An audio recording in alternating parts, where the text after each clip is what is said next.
What's up, YouTube? It's me, Anthony Castillo, with you guys. Another talk. So, spiritual interest. I know I've kind of been trying to influence the algorithm, kind of influence it in the direction of interest, just because there's a lot of things going on, I think, in our digital world, specifically because I understand that spirituality is something very coherent and very conducive to how we understand what we go through on a day-to-day basis. A lot of us are trying to find meaning, purpose, reasons, and also our greater why, I would say. And I want to stick with that, just a greater why. So why are we always interested in these feelings? Why are we interested in these things that we do on a daily basis? I know that a lot of us tie ourselves to a new mentality, or have been in this constant mentality of measuring things on the basis of either numbers, based on what we hold, or based on what we accumulate, for sure. Accumulation, when you accumulate a lot, either that be status or perhaps clothes, for instance, or just objects, we have a lot of interest. We interest ourselves, we get interested in the things that question our own existence, right? One of my previous talks I talked about is existentialism, and how that philosophy is focused on the existence of a person. Also, ontological awareness has to do with the phenomenon of a person's existence.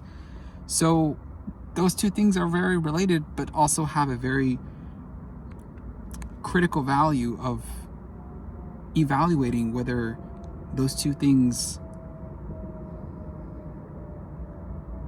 are are trying to make sense of the world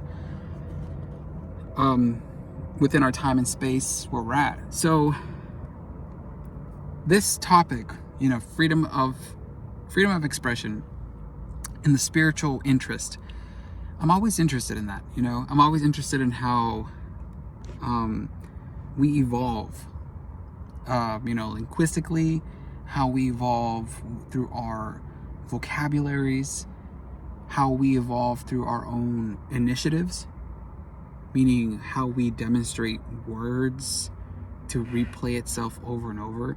I think one of the coolest thing I've ever remember is that in the workforce, when you apply for a job, you one of the biggest things they always look for is innovation, right?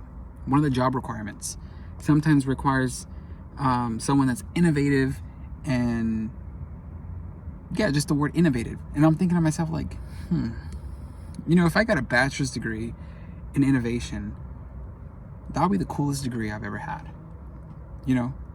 Just think about that. A bachelor's in innovation. There's probably no degree plan out there. We have degree plans on bachelor's of information science, bachelor's in computer science, bachelor's in behavioral science. And so I'm thinking to myself, like, imagine a degree. They created a degree, a bachelor's degree in innovation, specifically. How vague and how awesome would that be, right? Someone that has a degree in innovation.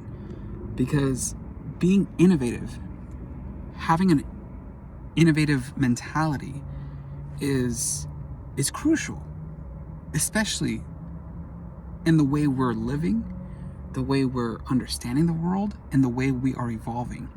Because even in history, even if, like, my multi-perspectivity talk I talked about, evaluating history and how to understand its direction, we either can repeat history or we can either innovate history.